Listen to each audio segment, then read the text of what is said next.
Thank you. Okay, so I know we we sort of got into Daniel chapter 12 just barely last time for a sneak preview, which is kind of good because that'll give us time to finish it almost for certain tonight. And thank you, everybody. This has been a fun study for me. I really enjoyed looking into this book because there's so much history involved in the Bible in this particular book, and watching it play out to a T just as well. It's just more proof of how amazing our Lord is. So it's really cool stuff to me.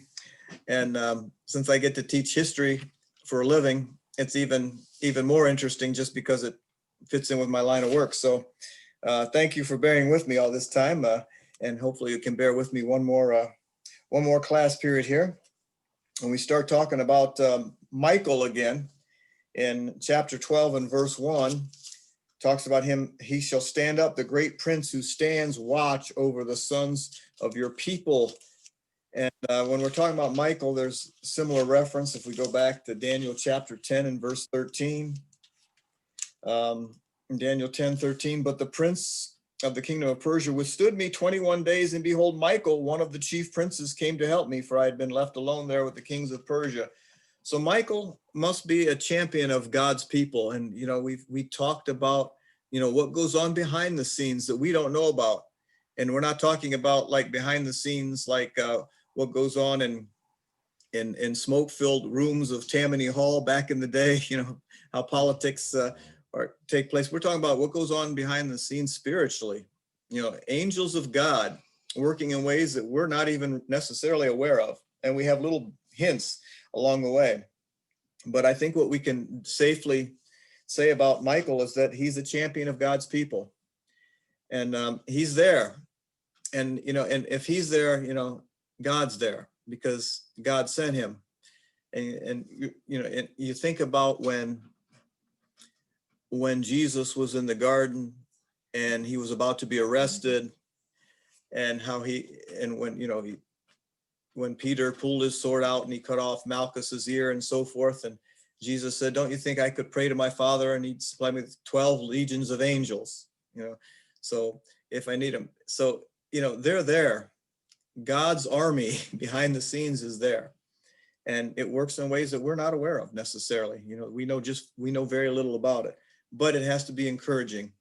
And, I don't know if I grew up with stories about guardian angels and that kind of thing. And all I can say is there is something to that, and I'm not sure exactly what it is, but know that God is there for his people, more so than we even realize. Okay, now with that being said, it's interesting though, after it talks about Michael, who watches over the sons of your people, he talks about a time of trouble, such as never was since there was a nation, even to that time, and at that time your people shall be delivered, everyone who is found written in the book.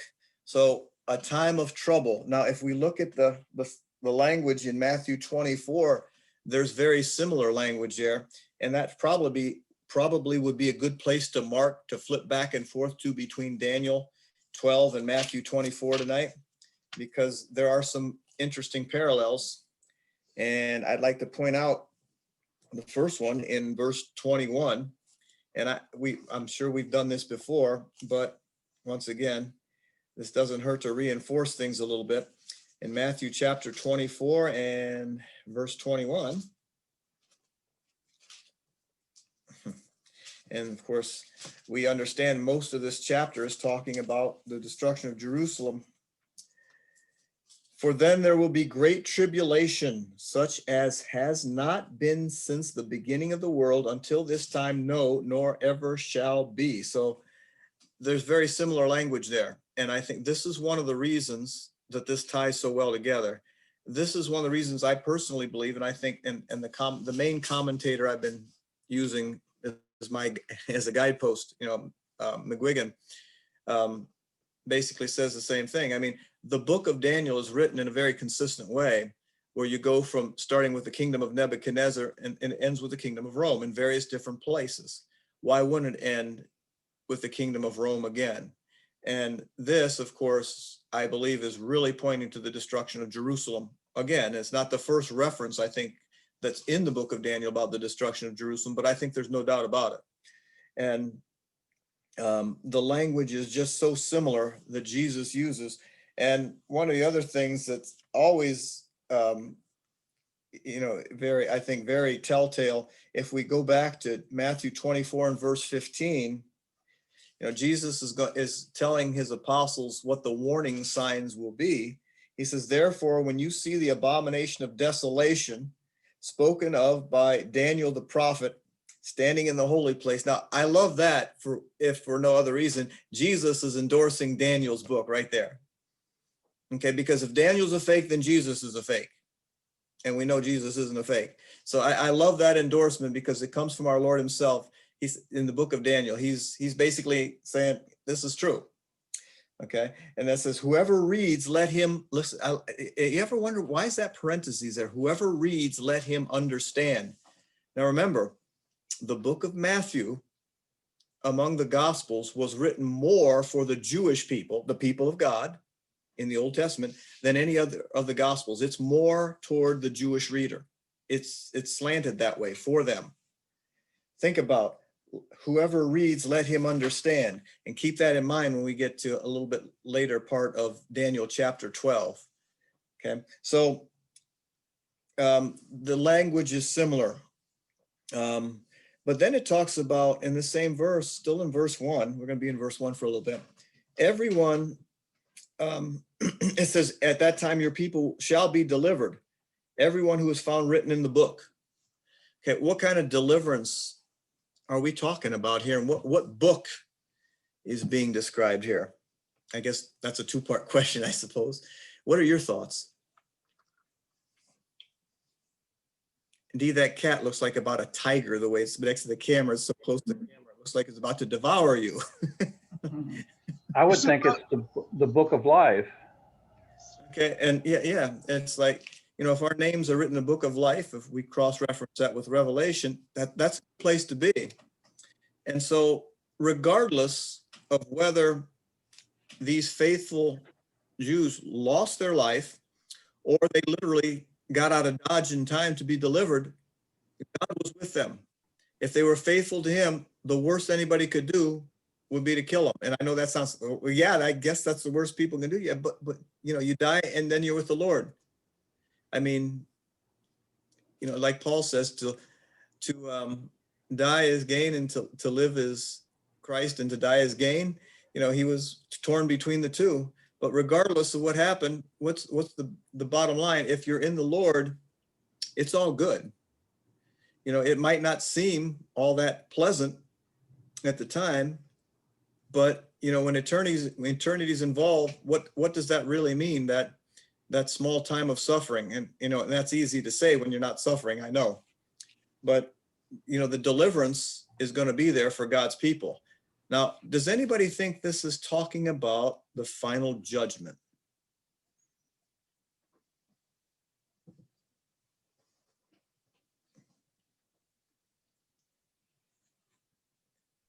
I don't, but I think there is a parallel there, because the same will be true in the end. That book of life will still determine, the direction that we end up going. So that's an important book to be in, because, I think one of the things it says to me is life's short. You don't know when your time's up, whether the Lord comes or whether your life ends before that. What kind of person ought we to be? So, that book of life, probably the most important book to be part of, most important, Right. most important album to be a part of. Go ahead. I don't know. To me, the line has always been blurred between the end of my life and the judgment day. Because from what I can tell, I will fall asleep and then it'll be judgment day. I mean, there may be a wakeful period in between. There was for the rich man although we never hear of Lazarus waking up, it sounds like he was still asleep. But either way, once I die, my fate is sealed, and I better be in the book of life. Yes. And Good that's what point. I mean. There's a fine line there. And going along, Matthew 24 also references, to watch. Because if you knew what hour the thief was coming, you'd be on guard. And he says that the day of the Lord will come as a thief in the night. So if you're ready, that's good. Okay, Mike, go ahead. yeah, you were talking about the idea of being delivered, and it makes me look at, like, this whole book has been talking about how God's going to allow people to go through trials, and like some of the trials they were going through there were pretty tough under, some of these rulers and that, but his time frame has a limitation.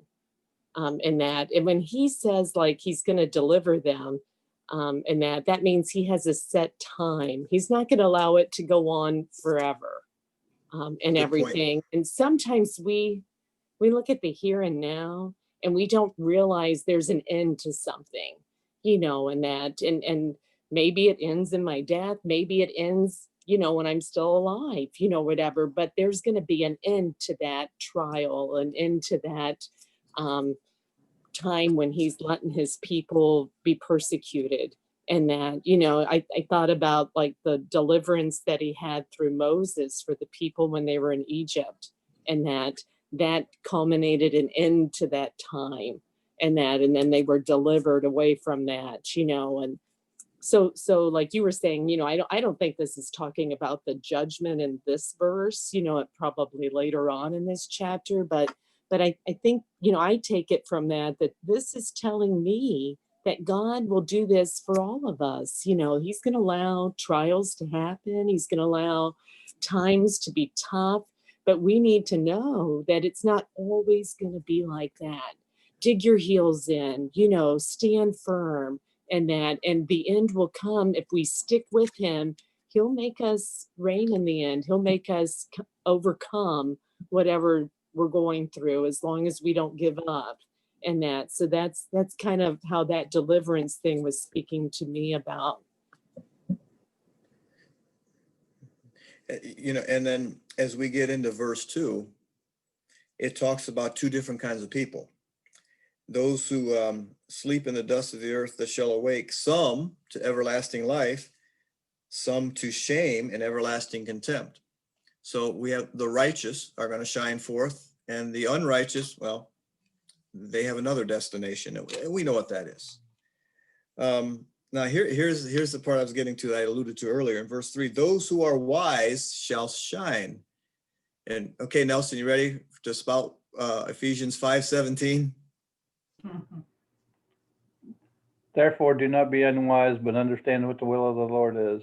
Okay, so understand, and that parenthetical statement in Matthew 24, let the reader understand.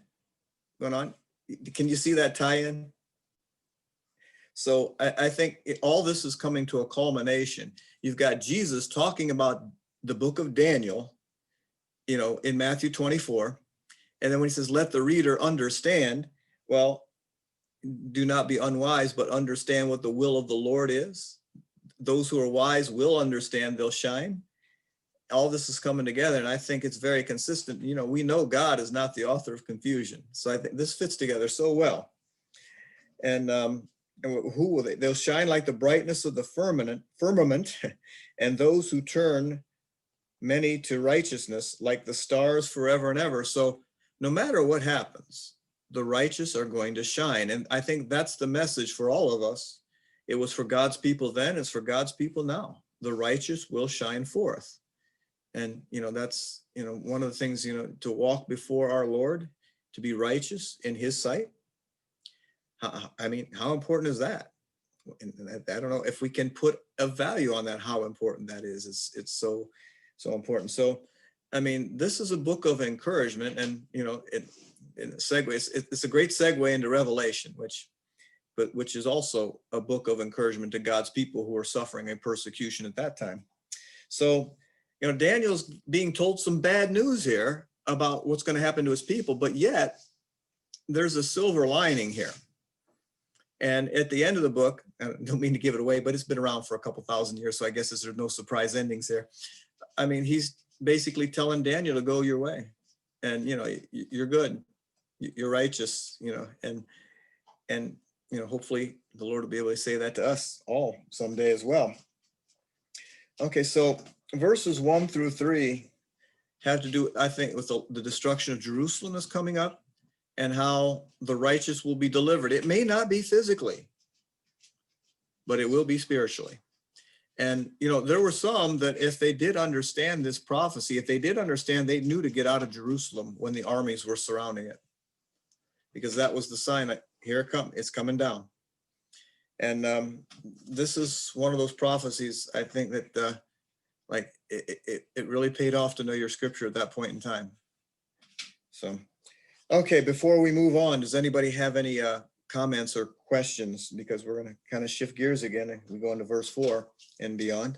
So the verse 3, is it 2, that talks about those who sleep in the dust and shall awake. I mean, it sounds like a resurrection type language. So It does. That just talks about the idea that some in the destruction of Jerusalem would die in that, but the faithful would have hope. Is that the view? I think that's what it's getting at. I mean, is it similar to, the final resurrection and judgment? I think there's some similarities there, but I don't think this is actually the final judgment being talked about. But I guess we could say it could be a foreshadowing of it, though. That's my take on that. Because if we just think this is just the final judgment, then final judgment would have been in 70 AD when all these things happened. So I think so somehow we all missed out on that already if that already happened. So I don't think that's what it's talking about, but I do believe that the similarities point to this being a sneak preview of things to come. I think the language there maybe explains the idea of was it Mary and Martha talked about their brother, that we know he'll rise in the resurrection. Yeah. So passages like this would have been in their vocabulary, right? Yeah. Going back to our hope and our resurrection class that you led on Sundays. That's a good point. And that stuck with me then too, because, I'm not sure I'm not sure exactly how Mary and Martha knew that. It had been revealed to them. So that must have been a common belief among the faithful, even then, the final resurrection. That's a good point, Matt. They were looking forward to that. And, the other thing about, this book would have been a lot better understood by the Jews of Daniel's day and Jesus's day than it probably is by us, because of some of the references made there that they, everyday occurrences for them. I think they would have probably picked up on this even better than we do in hindsight.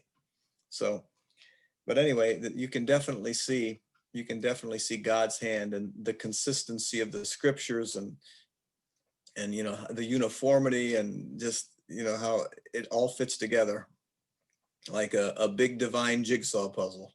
So, okay, anything else before we move on to verse 4?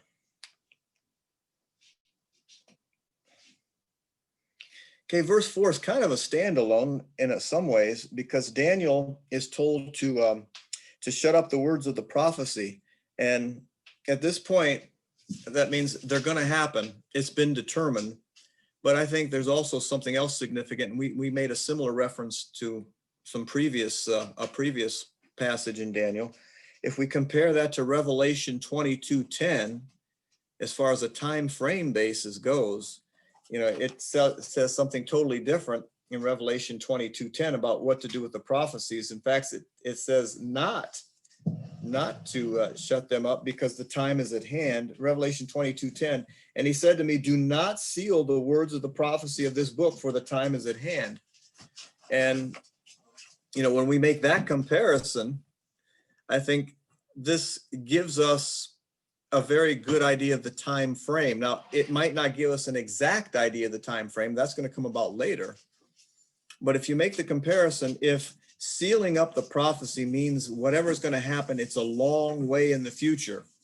Okay, so at about the time Daniel got this prophecy, if we date it around 530 something BC, give or take, okay, and it comes true roughly over 550 years later, and that was something that was sealed up.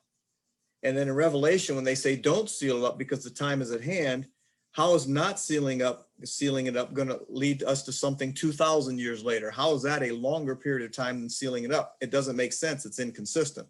So I think this is important to understand that, you know, what was written in Revelation was about things that were going to happen a lot shorter period of time than the things that were written about in the book of Daniel. I think that's a very important thing about understanding the scriptures, and, you know, not to do this just because, well, we're going to shoot somebody else down, but I think this basically blows a lot of the premillennial arguments right out of the water. And, you know, not that we're just trying to destroy their arguments, but our goal is to get to the truth and to teach the truth. So I think this is a very significant verse in that regard, if nothing else. And it also suggests that it has already been determined and these things are going to happen. In other words, seal it up. It's determined. It's going to happen. Count on it. Take it to the bank. Okay, so questions or comments about that? Mike? Go ahead. You can take that down for just a second, Matt, if you like. What about the rest of that verse, of verse 4, about many shall run to and fro and knowledge shall increase? Okay. I kind of got the idea that that's a worldly kind of running around and I'm so smart. I mean, we live in a time where people really think they're smart and they look down on people who believe in God. You know, you actually believe the creation story, you know, aren't you a fool? And that's sort of what it comes into my mind when I read that people are running around thinking that they're smart, but they're missing the boat. Okay, and you know what? And that goes along with sealing up the book too, because if you want the real story, you know, knowledge is going to and fro. You want the real knowledge? It's in here. That's why it's telling them seal it up, because you come back to it later and see if it doesn't come true. That's almost like saying that. And you know, there were others then that had their own ideas about what was going to happen, and there are those now who have their own interpretations about what all this means. I mean, there's some people that've got the book of Daniel, they're going into the time of Martin Luther and up to Napoleon and World War II. And it's like, wait a minute, hold on, stop. What's that got to do with the destruction of Jerusalem? I want to say, but the thing is, I think another thing about sealing up the prophecy here is this is where the knowledge is at. You don't have to go beyond this. This is what you can look back to. Mark it down. It's gonna happen. So I think this is just an assurance also, you know, on God's part, you know, to Daniel, that here it is. This is the real knowledge. When push comes to shove, refer back to this and see if it's true or not. So anything else on that? I'm glad you brought that up, Chris. That was a really good point.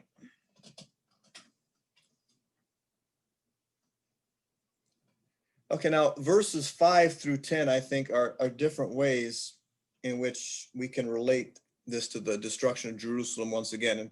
And most of this here, you know, dealing with the time of Rome is the destruction of Jerusalem, but I think there's more to it than that. And as I read into this, you know, if we look at, we probably should, you know, read in these verses here a little bit. Then I, Daniel, looked, and there stood two others, one on this riverbank and the other on that riverbank.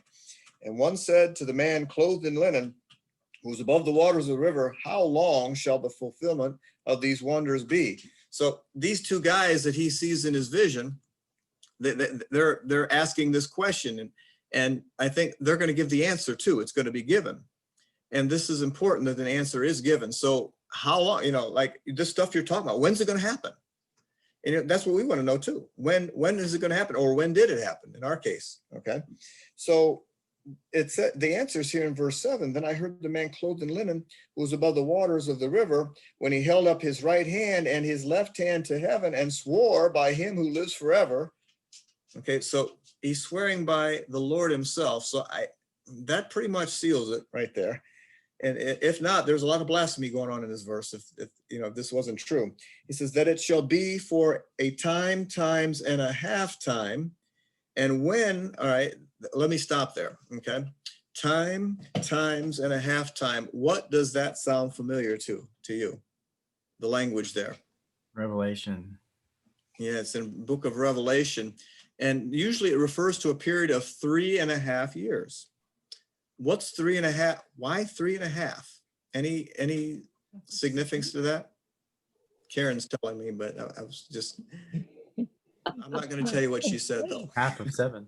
Yeah, half of 7. Now remember, in 7. apocalyptic language, 7 is symbolic of completeness, perfection. 3.5, half of 7, incomplete, imperfect, temporary. So I think it's very similar language. That doesn't necessarily mean a literal 3.5 years. In fact, I'll tell you right now, I can't really, but it is symbolic.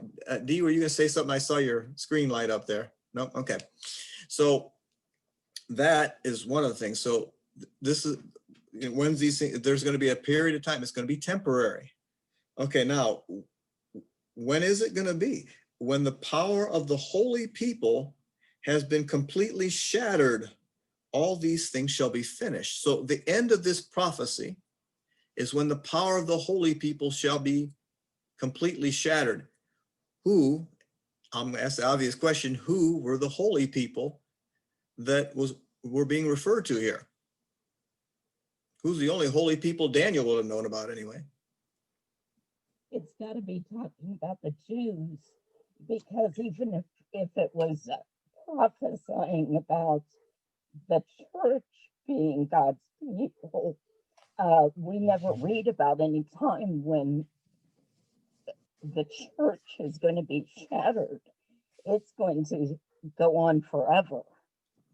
It's a kingdom that will never end, so it's got to be the Jewish. Okay, and when is it perfectly obvious that the power of the Jews has been shattered, more so than the destruction of Jerusalem in 70 AD? The entire nation was scattered, what was left of them. And, the records were destroyed. They probably couldn't even tell you who the Levites are, even to practice their religion the way it should be. The entire city was basically razed. The temple was destroyed. I mean, when God allows his temple to be destroyed by pagans, that's saying something about he's not real happy with his people at that point in time. So that's the end of the Jewish nation as it was known. And, the way this book is written, when does it happen? It happens during the days of the Roman Empire. And all of the other prophecies of this book, is that one kingdom at a time, lead us to Rome as well. It always goes from Nebuchadnezzar to the Persians to the Greeks with Alexander the Great, and then on to Rome. And then this is the end. So the whole book has been written along those lines. And now, when is this shattering going to come? Well, it only makes sense that the destruction of Jerusalem is being talked about in the midst of the Roman Empire. And something else that I think is very significant is when Jesus says, this generation shall be by no means pass away until all of these things take place. Back in Matthew 24. So this generation, people he was talking to, there were some of them going to be alive to see the destruction of Jerusalem.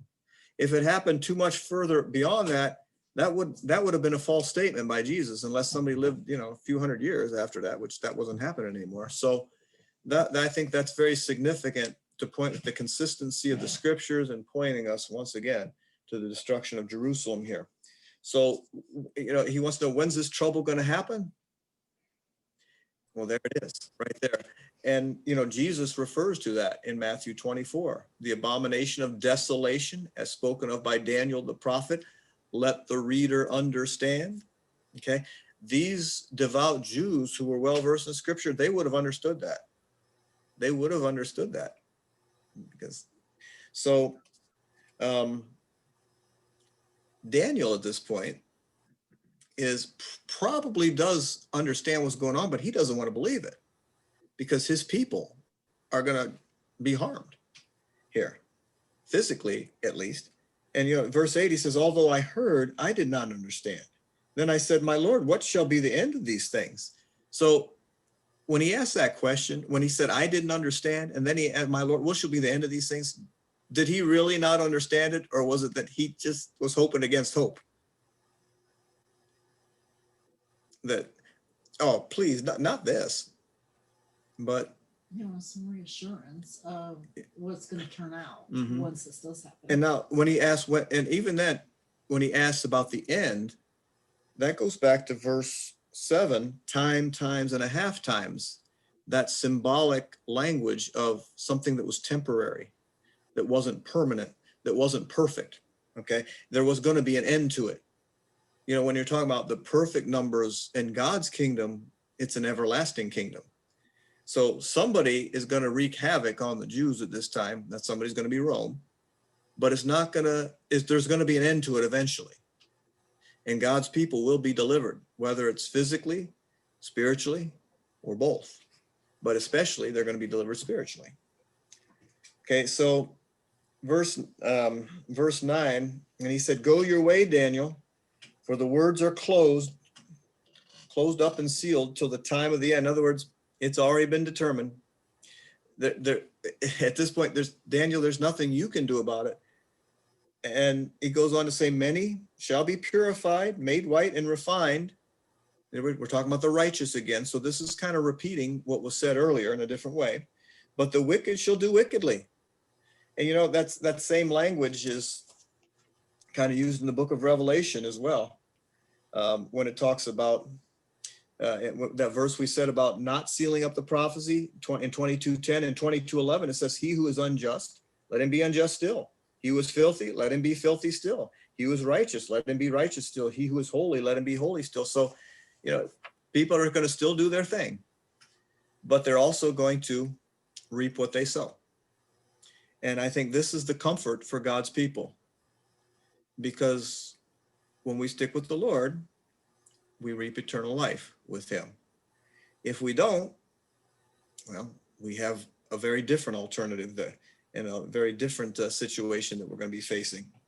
So it goes on to say, but the wicked shall do wickedly, and none of the wicked shall understand. Remember, be wise, do not be unwise, but understand what the will of the Lord is. Well, the wicked don't do that. They have their own ideas. Chris mentioned that earlier. Everybody's got their ideas, and they think it's so stupid. You actually believe that creation story and all that? We're like out of our mind. We're like children living in a fairy tale because we believe in God, and and have faith in him. So that's what the unwise do. They make fun of those who are wise in the Lord. And here now, okay, so verses 5 through 10, there's some other references we could probably look at, actually, I think. We already looked at Matthew 24 and 15, but let's, if nobody has anything different about anything else you want to add, or a question about verse 5 through 10, verse 11 gets interesting. And verse 11 is a little bit more difficult. I think, yes. I have a side issue with verse 5. When it talks about that holy being, which I think represents Christ, holding up his right hand and left hand toward heaven, and he swore by him who lives forever. Okay. Verse 7, I'm sorry. That brought to mind Matthew 5:33 through 35, where in the New Testament it says, again, you have heard that the ancients were told, you shall not make false vows, but shall fulfill your vows to the Lord. But I say to you, make no oath at all, either by heaven, for it is the throne of God, or by the earth, for it is a footstool of his feet, or by Jerusalem, for it is the city of the great king. Now there we're encouraged to not make any oaths. But here, Christ, or this holy being, he's swearing up to the Father.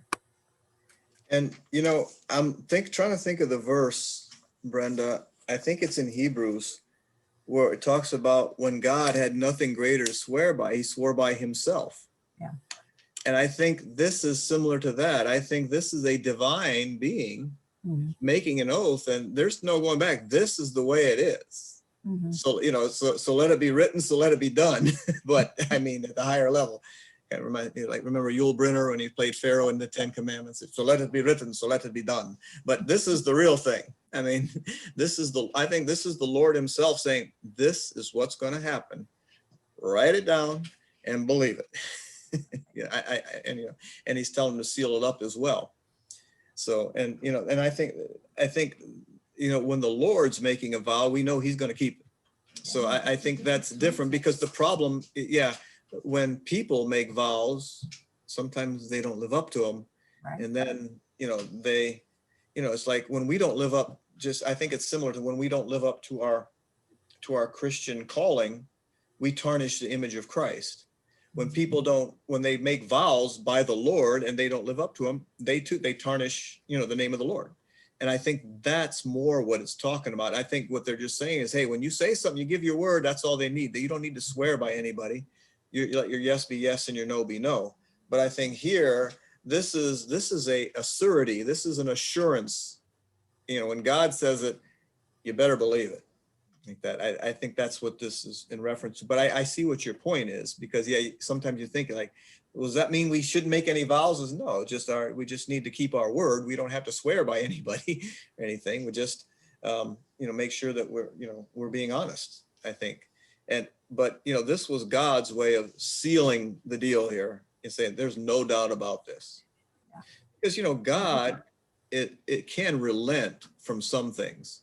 But I think this is an obvious one, sealing things up like that. And the fact that, he's swearing by him. I think in a sense, this is God swearing by himself, really, because he's the one giving the prophecy.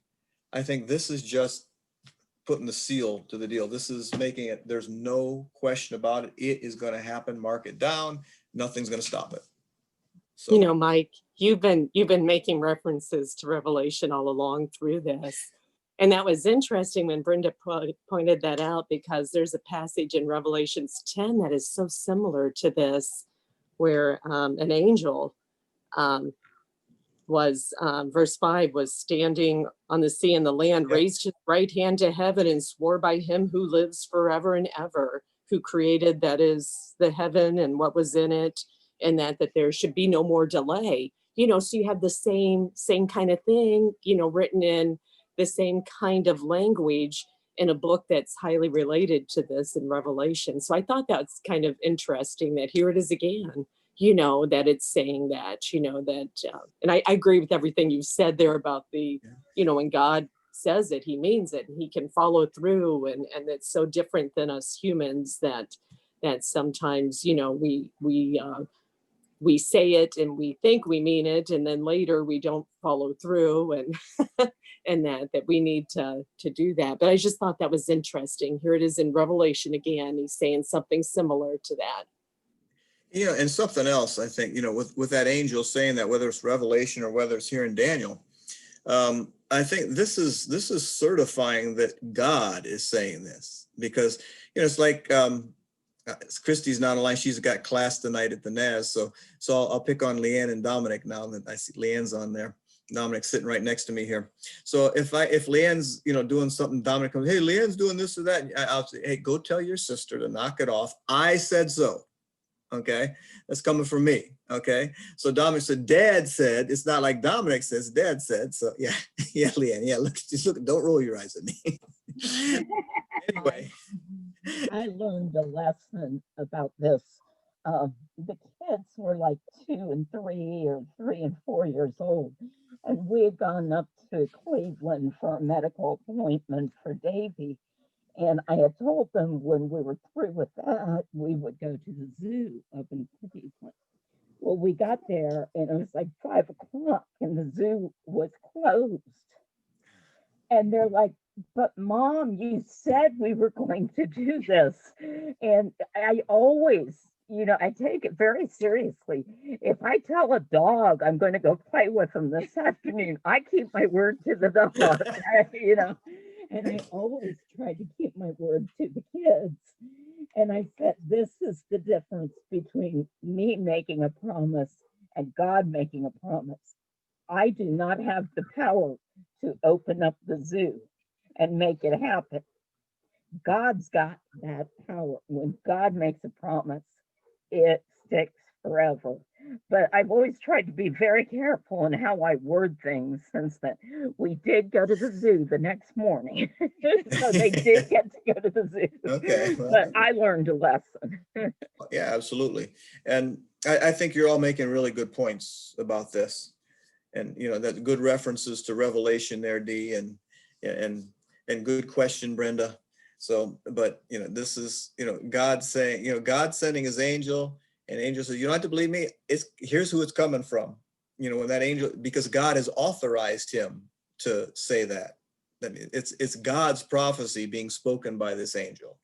So that therefore he'd be authorized to swear by him who sits on the throne of heaven and so forth. So as opposed to us where, we don't necessarily have that authorization to make vows that we're not sure if we can fulfill them or not. All we can say is, I usually say, if possible, we'll do this, or, the other thing, and I think this is a good thing for any Christian to say, well, we're going to do this, Lord willing. Better yet. So, okay, now verse 11.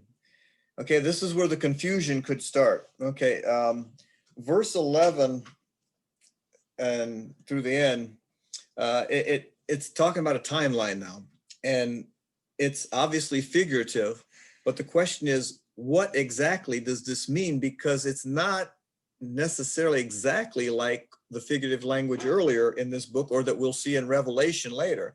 So remember, time and a half times is a period of 3.5 years, which is, 42 months, 3 years and 6 months is 42 months. Now, if we go to verse 11, it says, and from the time that the daily sacrifice is taken away and the abomination of desolation is set up, there shall be 1,290 days. Now, 1,290 days is 30 days longer than the time and a half times. That's not 42 months. That's 42 months plus another 30 days. 42 months would equal 1,260 days. It's like, okay, why this language here? Okay, Matt, if you could put on that page there, that last page of the outline.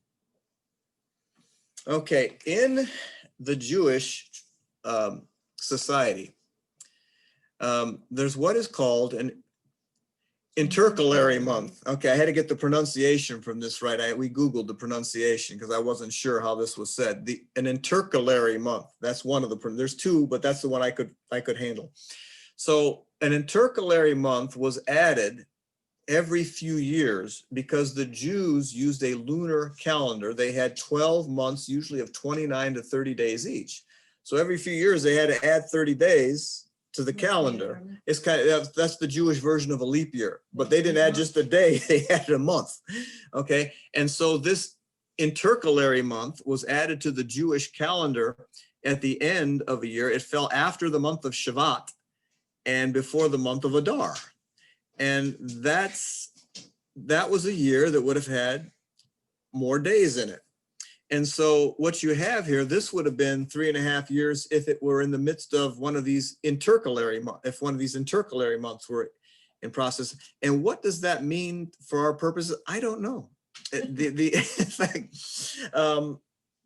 that's the 1290, that's where that would come into play. So that would have been 3.5 years. Now, does that mean that this is definitely speaking of the Jewish people only because that was their calendar that they used? Does this narrow it down? We're not talking about something that's going to happen way in 2,000 years from now, or but we're talking about something that's going to happen, to the Jews. That might be because I don't know that anyone else had an intercalary month like that. I'd have to check that out. So it might just make it obvious that we're talking about the Jewish people here. And, after the destruction of Jerusalem, and after there really was no Jewish people per se, at least not as a nation. And once again, this 1290 days is still a reference to an incomplete period of time. It's not a 7. It's like 3.5 years. It would have been like 3.5 years in the midst of one of these Jewish leap years. So I don't know if that helps you figure that out. It helps me out a little bit, but I think the bottom line here is that it is a period of time that is temporary, and it's not complete. And so there's going to be an end to whatever's going on during this period of time. So the 1290 days, a lot of in the midst of that, I think there's going to be suffering amongst the Jewish people. And because in verse 12, it said, blessed is he who waits and comes to the 1,335 days, which brings up the next question. What in the world is that guy? That's 45 days after the 1290. And is there a specific significance to that number? I don't really think so. I can't say for sure, but what I do know is that this comes after the 1290 days. So if you can get through the 1290 days, that temporary period, you're blessed. You get to the next portion, and then I look at that as good things are going to happen. Okay, so you get past that. So the suffering is not everlasting. The suffering here during this period of time of tribulation and so forth, it's going to be brutal. It's going to be like nothing the world's ever seen before, because Jesus basically describes it that way in Matthew 24. But there's going to be an end to it. And if you can get to the end of it, if you can get to those 1,335 days, you made it through it. And I don't know how else to explain that. And I'm not sure there is. What do you guys think? You can go ahead and take that down now, Matt. Because, I was hoping somebody else had something that could help me out on this one. Makes sense. I guess I took it as they're both about 3.5 years. So they're both about half of 7 years. That's what's my simplistic take on it, without all of the knowledge you shared tonight. And yeah, like the 1290, I think if nothing else, the Jews would have understood that number because of their intercalary month more so than we do now. That's why, and I'm thankful the commentator McGuigan had mentioned that. So I looked it up to see, and he was pretty much right on the nose, but I add another detail or two, by just looking that up and seeing exactly what was involved in that. And I think for the purposes of this book, the fact that seems to be as far as I know right now, I might find out different later, that seemed to be a very unique thing to the Jews, this intercalary month. And they would have understood that quite well, the 1290 days in the midst of that. And that's the best explanation I can come up with. And like I said, otherwise, well, I'm not sure. So, okay. So that takes us to verse 13. Oh, Matt, do you have something there you want to say? How often did they add this? Usually every few years, because they used a 29 to 30 day month, and they had 12 months. So, that there's always going to be extra days, because a year is 365.25 days. And so every few years they added that month to kind of catch things up. So a lot of times it was 3 years, but it didn't necessarily have to be 3 years every 3, because you think about it, if they're, well, I don't, if 29 to 30 days in a month. So if you had 30-day months, it'd be 360. But if you say half and half, it might have like 354 days. And so you're like 11 days short here. So after 3 years, you make up 30 out of 33. I don't know how exact that was, but it seemed to suggest roughly every 3 years, but it wasn't necessarily like every 3 years, because it depends on how the days fell. I mean, I wonder if you're adding a whole month, you know, we add leap year every 4 years, right? But if you're Yeah. adding a whole month, maybe you do it 4 times 30, whatever. Yeah. I don't know. That's, yeah. So that's, but of course they didn't use a solar calendar. They used a lunar calendar, which is what Right, threw they're things off adding some. about 12 days a year. Yeah. They're On the adding about 12 days a average, year. they're averaging, well, 10 to 12 if days a year. 10 or 12 days a year, depending on whether they do it every 3 years or every 4. So, you know, so it's, yeah. But like I said, they probably understood it better than we do. I'm thinking with that 1290 days. Okay, the last verse, Daniel chapter 12. But you go, saying to Daniel, but you go your way till the end, for you shall rest and will arise to your inheritance at the end of the days. Let's look at Matthew 25 and 46. Here, I think that is a nice parallel passage, or a nice passage to go along with that.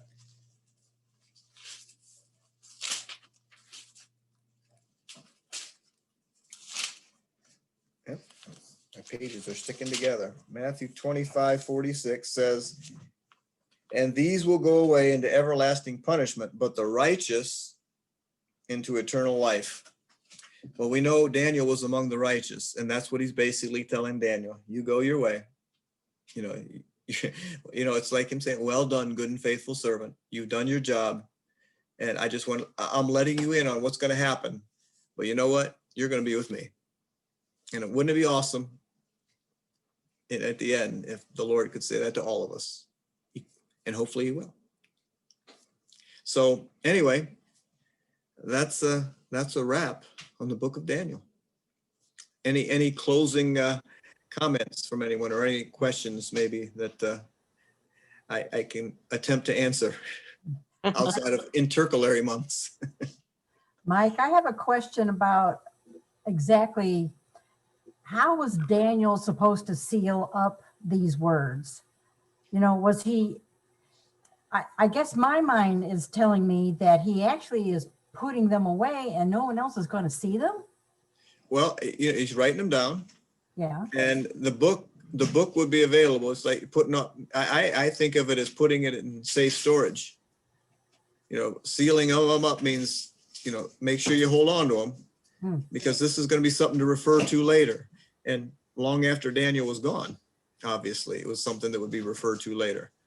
So that's how yeah, it wasn't to hide them or anything like that, but it was just to, I think the idea of sealing them up, and it's not going to happen for a while, but there's going to come a time, you know, when you start referring, when these things do start happening, check this book out again, and all you need to know is in there, you know, as opposed to, and like it said earlier about the knowledge going to and fro, and, you know, and Chris made the comment earlier about, you know, how some people, they just think they have the answers, and the answers are in here.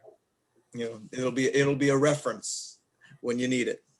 Okay, so if he's, I guess, he's not totally sealing it, really. You know, he's having to ship it so that people know about it. Are you thinking about, yeah, I figured you're thinking about sealing up so nobody can open it. You're talking about that? Yeah. Okay, no, that's not, I don't think that's, Setting it aside for later. I think what he's saying is setting it aside for later, I think is what this means. Okay. Okay, and in other words, it's going to happen. The sealing it up also is like, count on it. It's going to happen. Set it aside for later. And then, you know, it's like, if I make a prediction about who's going to win the Super Bowl right now, and you know, I can say anything I want and then later come back and say, well, this is exactly what I predicted. But if I write it down and I put an envelope and seal and date it and have it notarized, okay, that this is sealed this date, and then you pull it out after Super Bowl, hey, look, he hit it right on the nose. Okay, then I can have something, right? But I think I'm not trying to hide it, but basically, you know, I'm writing it down. This is a proof, in other words, you know, it's like, you're writing this down, so later on when it happens, people refer back to this as, oh yeah, that's exactly what it said there, and that's what we're doing now. Okay. Mike? Yeah, sealing it up means it's not imminent. It's not, as opposed to Revelation 22:10, do not seal up the words because the time is at hand. This time was a long way off yet, but it was going to happen. I hope that answers your question. Yeah. Mike, I was also thinking that um, Daniel is with the people of the world a lot. And this message was not for them. It Right. was sealed up for God's people. He was not told to go and preach this to Nebuchadnezzar or anybody Yeah. else, Whoever else. yeah, Cyrus or, whoever. It was sealed up from them. Yes. I agree. Just a thought. Okay. Anything else before we close?